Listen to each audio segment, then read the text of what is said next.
Hey, what's up, guys? Welcome back to the Life and Lessons of Me. I'm your host, Jordan, or me, every episode. I'm going to start every episode with that. But okay, so in today's episode, I'm going to be talking about making judgments and how, most people do make judgments without even realizing they do it. And people don't necessarily get to know people before they make judgments. Like, that's the thing with rumors and like just the social structure in general of younger people is that people typically just listen to what other people say about somebody and they don't actually get to know someone. Granted, some people, have a bad reputation. Like, and is it their fault? Maybe not. Like, here's the thing. We don't know what someone is going through, and how they're coping with that. Some people don't know how to cope, and that's not their fault. And they just cope the only way that, teenagers really know how to do is not a healthy way to cope, but like it is a way. However, I don't necessarily think that we should be judging people based on how they cope with things because most people don't really know how to cope very well. You know what I mean? And it takes practice to be able to do this. And I don't even do this well either. Like, I need to work on coping mechanisms. I really do. But the main point of this episode is that even myself, I've made judgments on people, and then I actually talk to the person, and then I see that I was completely wrong. And that's the problem. Like, people need to think for themselves. This is going back to think for yourself, because this is a very important subject. Like, don't be a sheep. Do not follow what everyone else is saying, because they could be completely wrong. Like, if all your friends, again, this is the best example I can give you for this. If your friends jump off a bridge, are you going to jump off a bridge too? Just because they did it? Like, think for yourself, make your own judgments, and don't judge before you know somebody, and I think it's very important to realize this, because I guarantee you people judge me all the time without even me realizing it. And, without them even knowing who I am. You see someone in my situation, you don't really know what to think. And it's not their fault that they don't know what to think. I mean, people in wheelchairs vary a lot. Like, I happen to be a regular guy that's in this bad situation, and it is what it is. Like, most people probably aren't as judgmental as they think they are, but like a lot, like, you ever been stared at a little kid by a little kid? It's really awkward, because it's like, okay, I can't be a jerk because it's a little kid, but I also don't really care because obviously, little kids don't see many people in wheelchairs, like, you know what I mean? And it's not really a big deal for me, the wheelchair thing, like, whatever. And yeah, but like, I feel like if people are judging me, then I have no room to judge other people, like, and unfortunately, I was doing that. Like, I was judging somebody and I didn't really know them. And, now I got to know them a little bit, and I was completely false. And I'm happy that I was false. Like, and at the time, like, certain actions that people take are judged by other people. But again, you don't know what's going on. You have no idea, because mental issues are internal. And the difference between me having physical issues versus mental issues is that my physical issues are obvious, right? But nobody's mental health is obvious at all. Like, the fact that society has now just realized, like, oh, mental health is extremely important. Like, before, like 2 years ago, people would be judgy if you had, mental health problems. Like, people would be like, oh, I don't get why they're depressed, or like, whatever, like, how are they depressed? They have a great life. Like, but like I said in my other podcasts, some people with great lives create this crappy situation for themselves, and they don't even necessarily realize they're doing it, right? And they manifest symptoms of actual depression. So when you say, how are they depressed? You have to think, like, what is really going on. Like it could be a multitude of things. Like it could be, they're focusing on the negatives all the time and they're manifesting symptoms of depression. And I'm saying like that is the simplest way to get depressed right now, because if you focus on the news a lot and like just the overall negativity of the world, it's gonna make you depressed. I mean, if you're talking about negative things all the time and you're only exposed to negativity all the time, it stands to reason that of course you would be depressed, even though, certain things in your life might not be bad, right? Like right now, life is still going in the right direction. It's just taking a long time, but I can see where it's going. And it's really freeing to know that, I'm approaching my life. Like one of my friends, I got, sometimes maybe I'm oversensitive, but one of my friends, granted, he was messing around with me. He was joking around, but like didn't sound like a joke, but still, like, love that guy. I'm not mad at him. I understand he's going through a lot and he doesn't necessarily know how to, approach it, like how to handle it, because, he's raised in that typical, like, be a man kind of thought process. Like, men don't have mental health problems. Like, like that kind of thought is crap. Like, I saw this TikTok recently and it was a guy talking about how, women typically get most of the positive attention. And he was saying how that is a good thing. And I agree with that. That is a wonderful thing.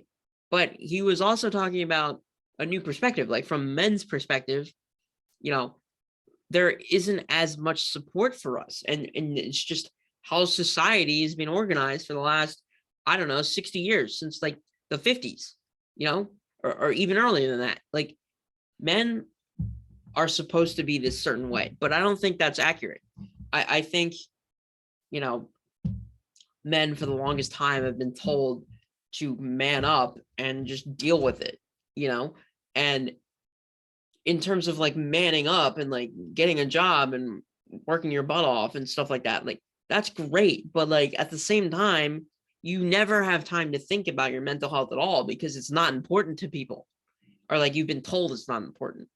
Now, I think it is way more obvious. And I think a lot of people are realizing this, that men have it tough. And, I'm all I'm saying is that we need to all, kind of be there for each other, like guys, girls, whatever. There's no such thing as like this typical guy, I don't think. But I think there should be some sort of like direction for men to go in. But I think it's really important to realize that like our mental health is also important. Like, but we can't just discount everybody else. We have to acknowledge that our mental health is important, but also everyone's mental health. It's not just about one particular group of people. But I do think that, the typical like thought process for men is that, man up, like, and it's not good. I don't think. I'm to a certain extent, you should man up on some things, but I don't think mental health is one of them. I think mental health is something you have to actually deal with. You can't just shove it down. It doesn't work. And what I keep trying to tell you is that it comes back. If you shove down your emotions and your mental health, it's going to come back and you're not going to know how to handle it. Okay. And that's why people resort to alcoholism and doing drugs and stuff, because they don't ever deal with their problems. And then later in life, they're dealing with their problems in a very not good way that causes more problems down the road. So I think in the last couple episodes, I've been telling you guys to not wait. You have to deal with your mental health issues now, because if you wait, you're not going to have that much time left.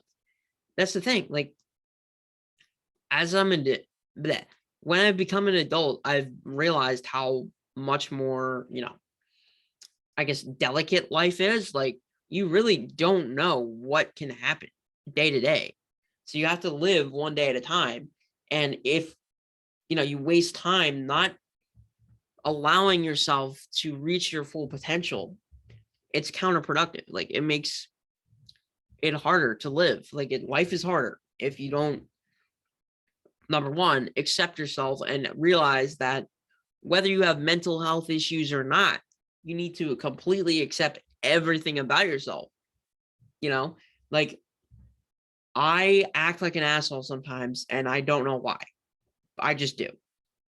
Something sets me off and I just spiral downward. And I'm trying my best to not do that. It's like, let me tell you, my brother said something to me and it set me off, and I ruined my mom's night and my brother's night. I did.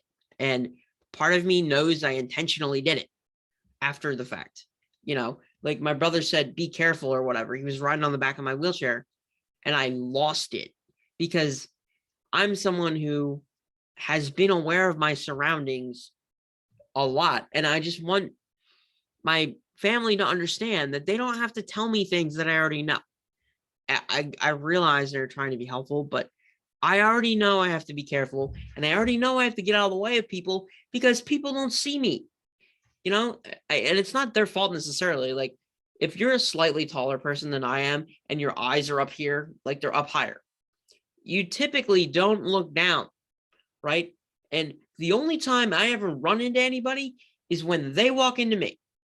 Okay. My chair doesn't move like a person. I can't just get out of the way immediately. Like if somebody walks into me and I try to adjust, it's difficult to get out of the way, right? So I flipped out because obviously I have to be careful. Obviously, I can't just run into people, and I don't run into people, you know, like because I'm not a jerk, I move out of the way of people.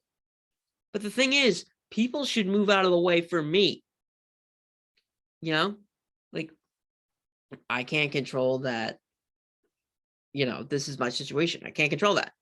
And it's not anybody else's fault, but I get out of the way because I feel obligated to do that, you know, but my actual opinions on it are people should get out of my way and they should notice me. And why should I have to be the one doing all the work?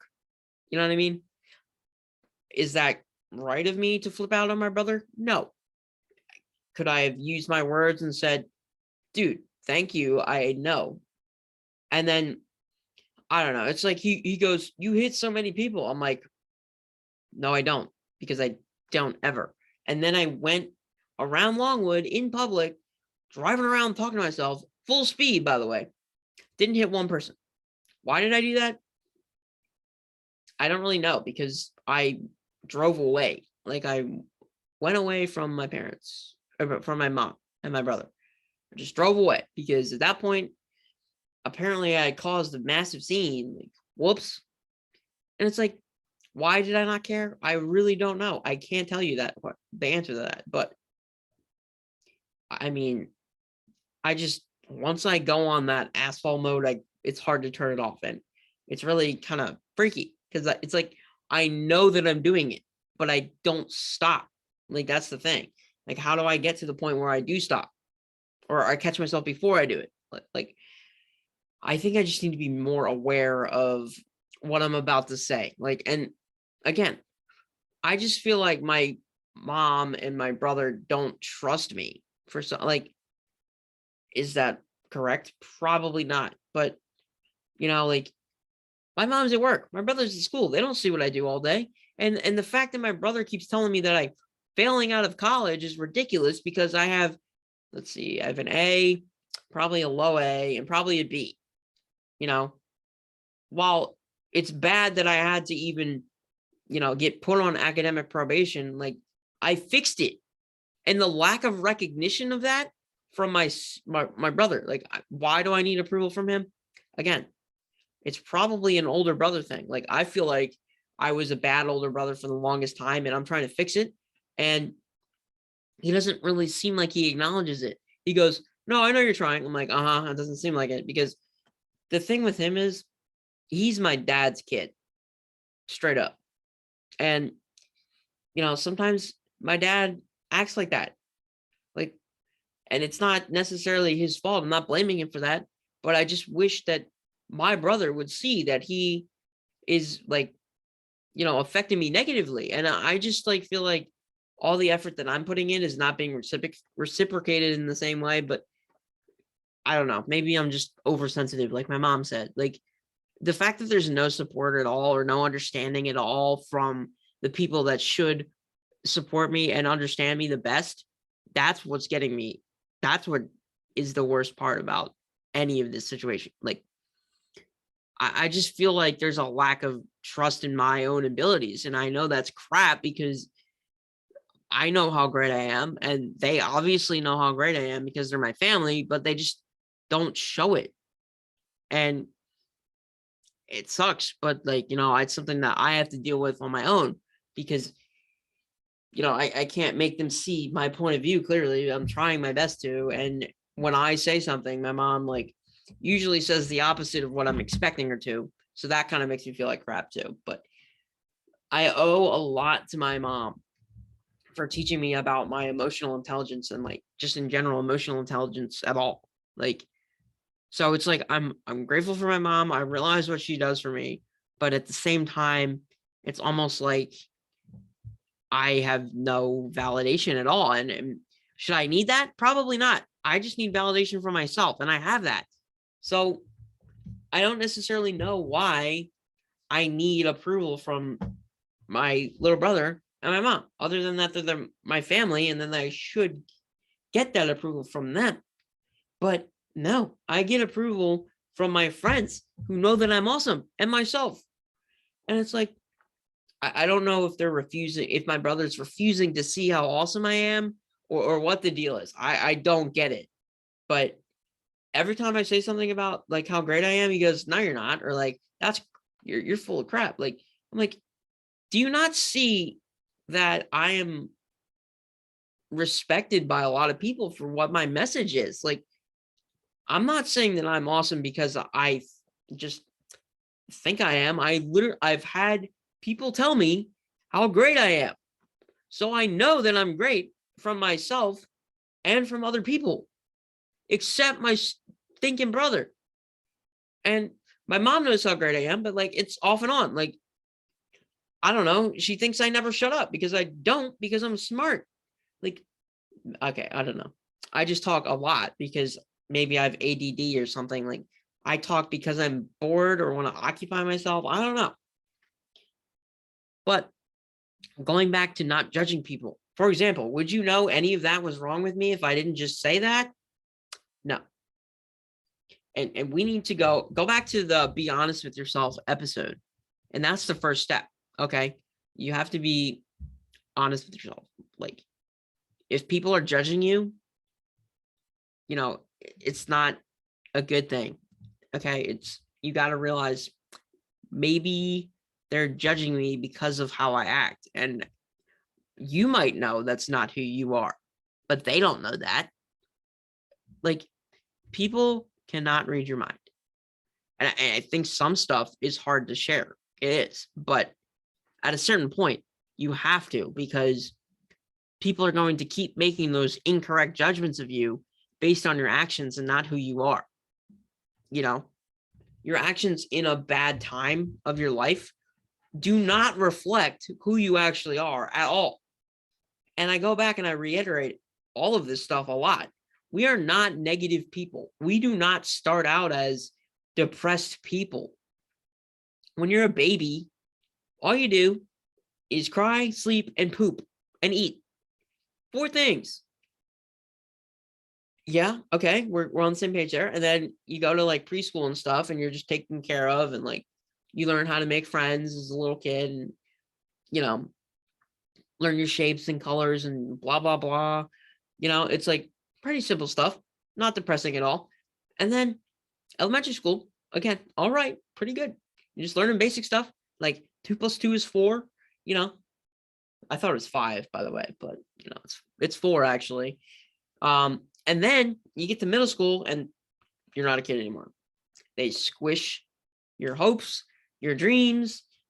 They squish it, dead, killed. Like, and people are starting to realize this now after COVID happened and school changed. People started to do well in school and not be as upset to do schoolwork and stuff like that because they had more time, right? And the fact that school gives you no time to do anything is ridiculous. Think about it this way. No recess. You can't get out all your pent up energy. You have 40 minutes of lunch. So you act out and do stupid crap like throw things across the room. Does that reflect who you are? No, that just means you have a lot of energy and you can't release it. You know, like you can't joke around with your friends too loudly. You know, that makes you happy, right? Can't do that. Can't do it. You know, you used to be able to go outside and play at recess or whatever and hang out. Like, can't do that. The Kennett Middle School has outside tables that you're not even allowed to use. Like, the problem is there's lack of trust everywhere. The administrators don't trust kids. I mean, come on. Should they?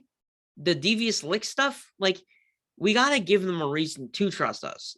We can't just be vandalizing public buildings.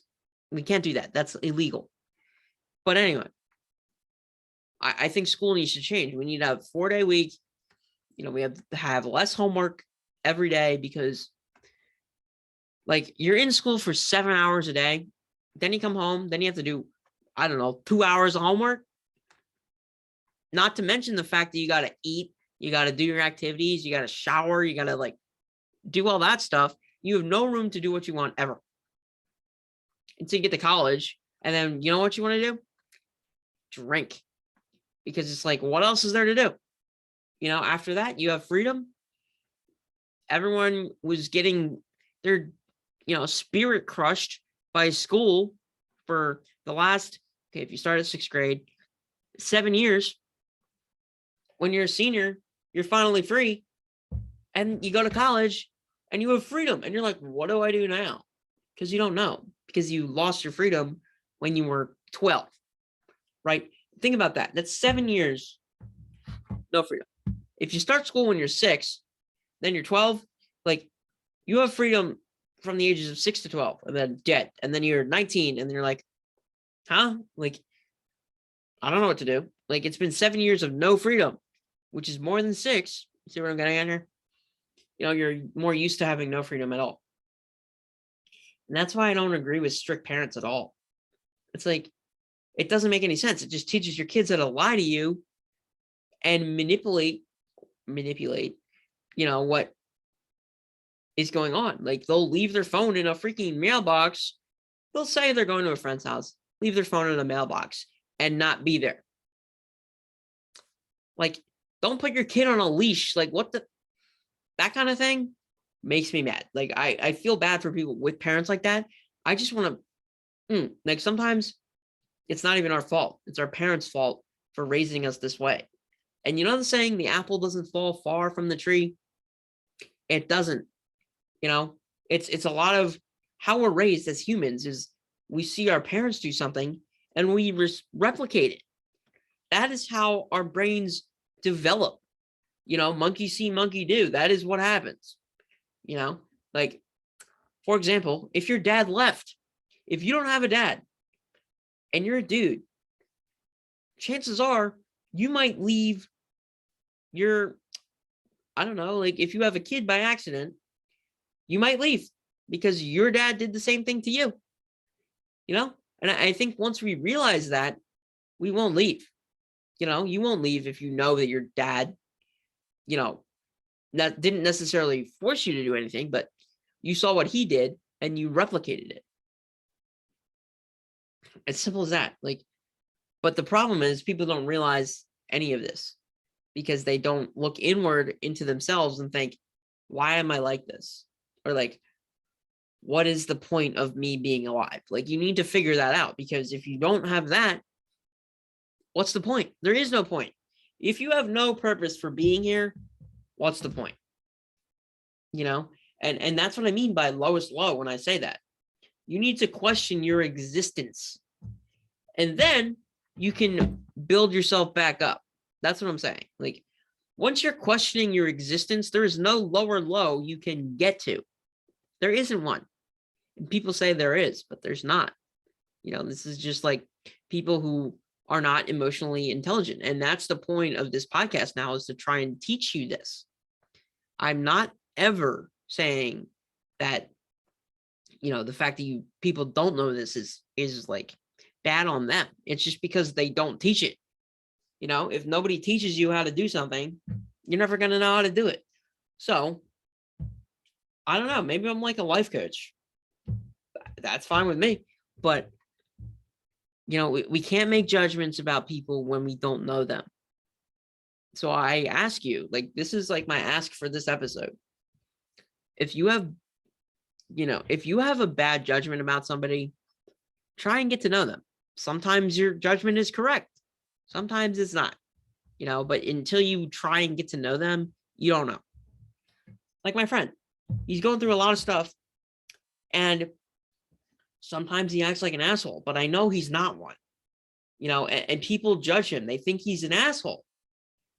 And I mean, part of the time he does act like one, but I know that's not who he is. So, that's why I've stuck by him, because I know what he's going through, and I know that he's not really an asshole. It's things like that. Or like, I don't know, if there's this one person like that acts a certain way, like you're gonna, and somebody judges them like that and says, this person is an asshole. Like, how can you trust that person? How do you know they're not just an asshole? Like, you don't, unless you really know them, So I'm telling you, think for yourself. Don't make judgments on people if you don't know what they're going through, and you yourself need to realize that if people are judging you, maybe that's a sign that you need to be better. And maybe it's helpful, I don't know, at some point to be judged negatively, because then it's like, I am not like that at all. And I have to show people that I'm not like that, but some people don't care. Like, some people are like, you can think whatever you want about me. But in reality, it feels really crappy to be thought of negatively. You can pretend to be a man as much as you want, but at the end of the day, it affects you. Okay. And as soon as you admit that being judged negatively affects you, you can become better or revert back to what you always were, a very positive being, like, again, as a baby, positive. If you look at a dog, they're positive all the time because they don't have human stressors like we do. They're dogs, and part of our existence is figuring out why we're here. So as soon as we figure that out, we will all be better for it. So that's going to do it for this episode of The Life and Lessons of Me. Check me out on YouTube and Instagram and whatever social media you use. I'm on Facebook, Instagram. I already said that. Anyway, I'll catch you on the next one. Thanks for listening.